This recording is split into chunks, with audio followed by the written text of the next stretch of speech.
What we witnessed this weekend is yet another reckless Russian escalation. It is an arrogant act that the international community must condemn and will never accept. At an emergency United Nations Security Council meeting today, the U.S. ambassador to the UN expressing what she calls deep concern after the Ukrainian Navy says Russian ships fired on and seized 3 of its ships near Crimea, marking a sharp escalation of tensions since Moscow annexed Crimea from Ukraine in 2014.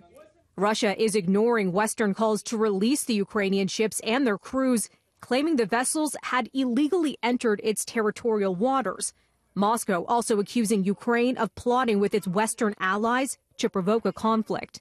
In response, the Ukrainian president is seeking to impose martial law for 30 days to strengthen national defenses against what he calls a possible invasion by Russia. All allies expressed full support for Ukraine's territorial integrity and sovereignty. That message coming from NATO Secretary General after NATO held its own emergency meeting today on tensions between Russia and Ukraine.